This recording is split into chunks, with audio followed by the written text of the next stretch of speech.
Hello everyone, it's Tom with Digital Foundry, and joining me today is John Linneman. Why, hello Tom, thanks for having me today. We're going to take a look at some Zelda today, aren't we?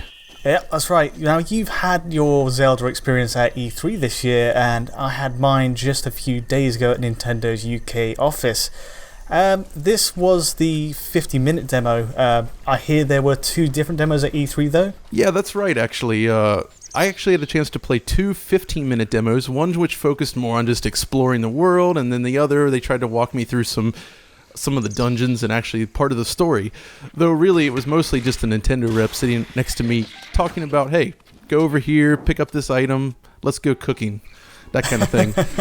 And you enjoyed that cooking, did you? Oh, absolutely. We were making all kinds of stuff. The food's bouncing up and down in the pot there. Really high-end tech stuff.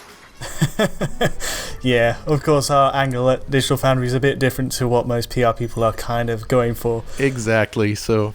But yeah, we've made this video basically because I managed to get some direct capture footage, unlike our E3 experience where we had to rely on, existing feeds from, what was out there.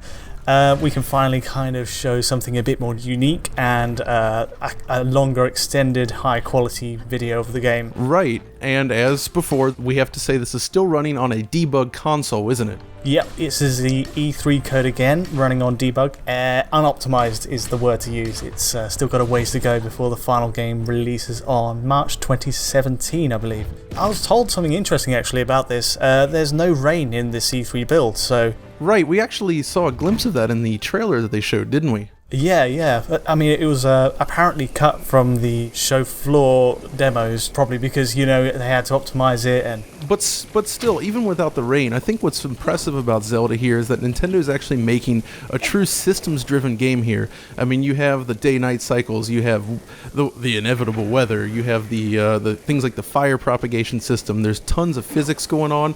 It's an impressive showpiece, and I'm surprised that they're attempting all of this on the Wii U. Yeah, it's a massive departure for the series. I was kind of taken aback at how much of a change it was from... actually, I think the last game I played was Twilight Princess, which is a more scripted sort of experience. It gives you kind of Dust Bowl areas where you can go anywhere, but this is full on sort of taking a note out of Far Cry and even Skyrim to an extent. You can go anywhere, do what you want. Heck, with the base camp stuff, I'd even say it resembles Metal Gear Solid 5 a little bit. Sneaking up into those camps and taking out enemies. The real attraction here, I think, is the sort of physics, or the sort of dynamics you can use. Certainly from a Digital Foundry perspective, that kind of took my eye a bit. That was also the thing that really stood out to me. In particular, I think it's the magnesis powers that you get. Yeah, magnesis. Yeah, magnesis, where you can manipulate various metal objects in the world, move them around, and you can use it to solve puzzles. But it even extends to simpler things, like I was surprised to chop down a tree at the beginning and find that it would hit the water and sort of float realistically there, and you could jump on it. So there's a lot of potential for basically interacting with the world in ways that's very different for a Zelda game, and in fact even different for traditional open world games. You don't really see a lot of physics puzzles in something like Skyrim, right? No, that's true.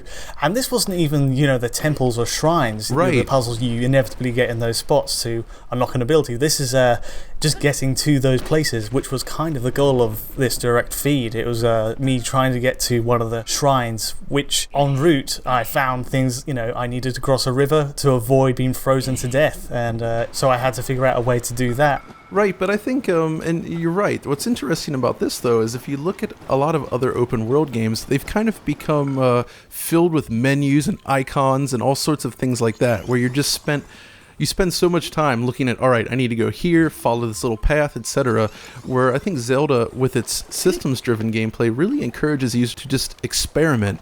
It's like, okay, I need to get across this area, and how am I going to do that? And rather than thinking about it in terms of gameplay systems, you're just looking at things in the environment and you play with it and realize, hey, I can pick this up, I can move this, I can change this, that kind of stuff. And I think that's really an important thing here. And it's perhaps what makes this a little bit different from typical open world games. Right. It is completely open-ended how situations can play out. Looking at the AI, for example, I noticed enemies actually have fights in amongst themselves, with the wildlife. And you can kind of choose to go in and interact with that or just leave them to it. I think AI in a Zelda game is kind of a first thing, really. Yeah. Typical games, of course, they have behavior, but nothing nothing really complex. I mean, they see Link and they attack you, and that's it. Where here, it really seems like the enemies react and pay attention to the environment and other enemies around them, as you say. Yeah, absolutely. I think one of the most impressive parts of this was just the world itself, though. For example, I could mark waypoints by zooming in all the way across the distance to like Hyrule Castle, and you could see it in the distance, but you'd actually go to the map and note that it's kind of several regions away from where you're standing. Right. And that sort of blew me away. And then you kind of get into the close-up stuff, and you see all the grass sort of moving around Link, and even the water. This isn't kind of like a fake solution for reflections. They've got actual real-time reflections of the environment. I had to look really close.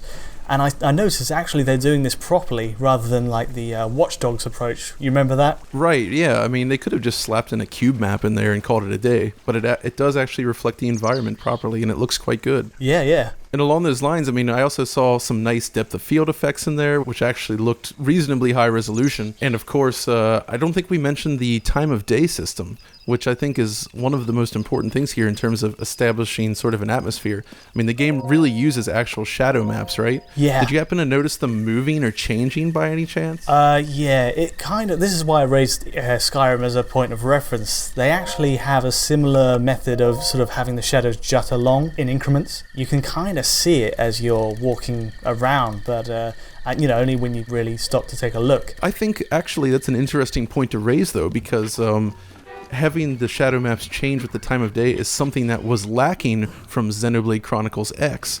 And I believe there are some people from Monolith that are also working on this game, at least from a tech perspective. And it's interesting to see them move to a more dynamic world. Whereas in Xenoblade X, it was literally just draw the shadow maps during the day and basically disable them at night, and that's it. I mean, you could see the time of day slowly shifting, but it doesn't feel like it has quite the same effect as it does here. One example I didn't quite get on capture was, they got light shafts going through trees in the morning, and that's all unique to that moment. And because there's mist also in effect at that exact moment as well, it's going to come up naturally. Right. And did you happen to catch, were the light shafts of the screen space variety? No idea, no. Always curious to see that sort of implementation, to see how it differs in each game. Although I can assume that they certainly weren't using actual volumetric shafts here. Well, from what I saw, it is pretty convincing. I'm not sure exactly what technique they were using, but it was impressive for the exact moment that they showed it. When I first looked at the game in my video, actually, I believe I commented on the fact that it did not appear to have any sort of anti-aliasing. But in the end, I think I can chalk that up to a very poorly calibrated television at the show, which really did make the game look worse than it actually does.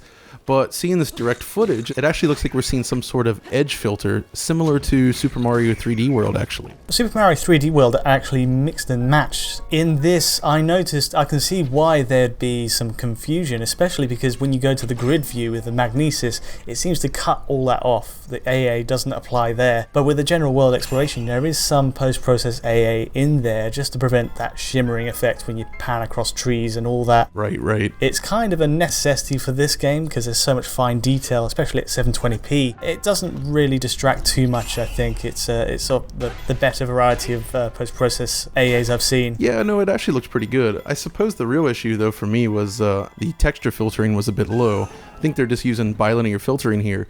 But again, I mean, we have to keep in mind that this is running on the Wii U still. I mean, we didn't see any other open world games last generation using extravagant amounts of anisotropic filtering either, but that doesn't mean we won't see it on the NX, however. Yeah, this is it. I kind of left the Nintendo office thinking how the software development team at Nintendo might have been battling against the specs of Wii U, and how they might have been kind of planning ahead for NX. As far as I can see, it's catered to Wii U's abilities as best as it can, and it gets the gameplay experience across really well. But it'll be interesting to see exactly what they're taking advantage of when they've got more power in their hands. Honestly, I think the game looks quite good as is. In fact, really all you need to do is bump up the resolution a little bit, improve texture filtering, and so on and so forth, and you'd have a very handsome game, which that's kind of the point with Nintendo's more stylistic design choices here. So I think there's no question that Breath of the Wild will hold up very well on the NX, whatever that may be.